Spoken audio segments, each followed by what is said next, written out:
Welcome to Gomathi's kitchen. நம்ம இன்றைக்கி பார்க்க போகிறது பால் கொழுக்கட்டை எப்படி செய்யலாங்கிறத தான் பார்க்க போகிறோம். நார்மலாக பால் கொழுக்கட்டை பார்த்திங்கன்னா தேங்காய் பாலில் செய்வாங்க. அந்த மாதிரி செய்யாமல் நம்ம இன்றைக்கி ஒரு வித்தியாசமான முறையில் இப்போ செஞ்சுருக்குறோம். இந்த மாதிரி செஞ்சு பார்த்திங்க அப்படின்னா ரொம்ப ரொம்ப ரொம்ப டேஸ்ட்டாக இருக்கும். இப்போ இதை எப்படி செய்யலாங்கிறத பார்க்கலாம். கோமதிஸ் கிச்சனை சப்ஸ்கிரைப் பண்ணாதவங்க சப்ஸ்கிரைப் பட்டனை ப்ரெஸ் பண்ணுங்கள். உடனுக்குடனே அப்டேட் வேணும்னா பக்கத்தில் இருக்க பெல் பட்டனை மறக்காமல் ப்ரெஸ் பண்ணிக்கோங்க. இப்போ பால் கொழுக்கட்டைக்கு நம்ம கொழுக்கட்டை மாவு பிசையணும். அதுக்கு 1/2 கப் அளவுக்கு இடியாப்ப மாவு. இது ஏற்கனவே எப்படி செய்யணுங்கிற வீடியோ லிங்க் வந்து நான் டிஸ்கிரிப்ஷன் பாக்ஸில் கொடுக்குறேன், விருப்பப்பட்டால் செக் பண்ணிக்கோங்க. 1 டீஸ்பூன் அளவுக்கு சர்க்கரை, 1/8 டீஸ்பூன் அளவுக்கு உப்பு சேர்த்துக்கோங்க, டேபிள் சால்ட்டு. இது எல்லாத்தையுமே நல்லா கலந்துட்டு நல்லா தளன்னு இருக்கிற தண்ணி 1 கப் அளவுக்கு எடுத்துருக்கிறேன். அதை கொஞ்சம் கொஞ்சமாக ஊற்றி இந்த மாதிரி கரண்டியால் மிக்ஸ் பண்ணிக்கோங்க. தண்ணி நல்லா தளன்னு குதிக்கிற மூடில் இருக்கணும்.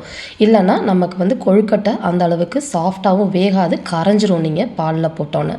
இதை நல்லா கொஞ்சம் வெதுன்னு இருக்கிறப்ப நல்லா சாஃப்டான மாவாக பிசைஞ்சு எடுத்துக்கணும். ரொம்ப திக்காக பூரி மாவு மாதிரி பிசைஞ்சிட வேண்டாம், கொழுக்கட்டை ரொம்ப ஹார்டாகிற மாதிரி இருக்கும். இப்போ இந்த மாவில் வந்து நம்ம சின்ன சின்ன உருண்டைகளாக உருட்டிக்கலாம், அப்படி இல்லைன்னா நீளமாக உருட்டிக்கலாம். உங்களுக்கு எந்த ஷேப்பில் வேணுமோ அந்த மாதிரி உருட்டி எடுத்துக்கோங்க. இப்போ பார்த்தீங்கன்னா நான் எல்லாத்தையுமே உருட்டிட்டேன்.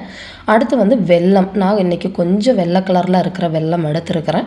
நீங்கள் டார்க்காக இருக்கிற வெல்லம் இருந்தாலும் எடுத்துக்கலாம். அப்படி இடிச்சிட்டதுன்னு பார்த்தீங்கன்னா 1 கப் அளவுக்கு எடுத்துருக்கிறேன். நம்ம வெல்லத்தை எடுத்து நல்லா 1 கப் அளவுக்கு தண்ணி ஊற்றி இந்த மாதிரி கரைச்சி எடுத்து வச்சுக்கோங்க. ஏன்னா நம்ம கல் மண்ணெல்லாம் வடிகட்டணும், அதுக்கு இந்த மாதிரி கரைச்சி எடுத்து வச்சுருக்கிறேன். நான் வித்தியாசமான முறையில் செய்ய போகிறோன்னு சொன்னேன் இல்லையா, அது இதுதான். 1/4 கப் அளவுக்கு பாசி பருப்பை எடுத்து நல்ல ஒரு 1/2 கப் தண்ணி ஊற்றி மலர வேக வச்சுடுங்க. இந்த அளவுக்கு நல்லா மலர்ந்து வெந்திருக்கணும். ரொம்ப அதிகமாக எடுக்க வேண்டாம், 1/4 கப் அளவுக்கு எடுத்தால் சரியாக இருக்கும். ஆனால் பருப்பு இருக்கிற டெக்ஸ்சரே இல்லாமல் நல்லா கரைச்சி எடுத்துடுங்க.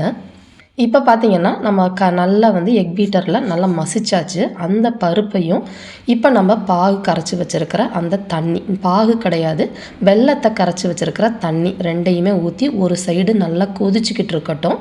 இப்போ நம்ம கொழுக்கட்டையை வந்து பாலில் வேக வச்சு எடுத்துக்க போகிறோம்.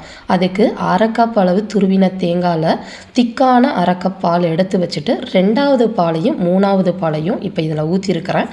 இந்த பால் வந்து பார்த்திங்கன்னா நல்லா தளன்னு கொதிக்கணும். கொதிச்சதுக்கு அப்புறமா தான் நம்ம கொழுக்கட்டைகளை இதில் போடணும். கொதிக்கிறதுக்கு முன்னாடி போட்டிங்கன்னா கொழுக்கட்டைகள் கரைய ஆரம்பிச்சிடும்.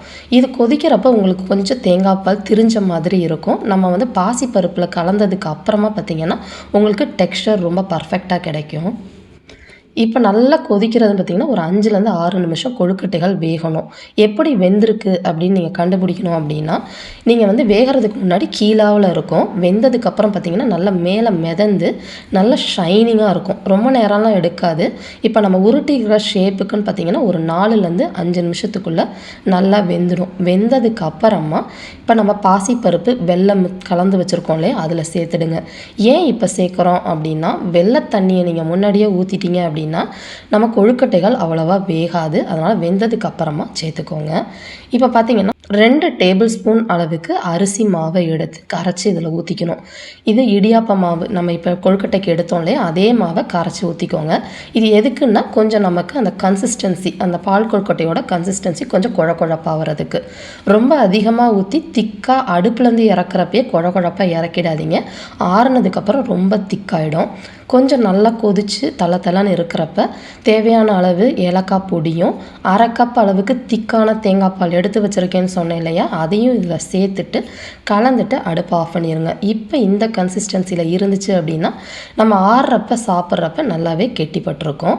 இப்போ இதுக்கு ஒரு வந்து நம்ம தேங்காவை வந்து நெய்யில் வறுத்து இதில் சேர்க்க போகிறோம். முந்திரி பருப்பு திராட்சையெல்லாம் தேவையில்லை. ஒரு 2 டேபிள் ஸ்பூன் அளவுக்கு தேங்காவை பொடியாக பல்லாக போட்டு நெய்யில் நல்லா செவக்க வறுத்துட்டு பாயாசத்தில் பால் கொழுக்கட்டையில் சேர்த்துடுங்க. ரொம்ப நல்லா டேஸ்ட்டாக இருக்கும். இந்த மாதிரி நீங்கள் பால் கொழுக்கட்டையை செஞ்சு பார்த்துட்டு எப்படி இருக்குங்கிறத கமெண்ட் பண்ணுங்கள். வீடியோ பிடிச்சிருந்துச்சு அப்படின்னாலும் கமெண்ட் பண்ணுங்கள், லைக் பண்ணுங்கள், ஷேர் பண்ணுங்கள். மறக்காமல் சேனலை சப்ஸ்கிரைப் பண்ணி வச்சுக்கோங்க. தேங்க்ஸ் ஃபார் வாட்சிங்.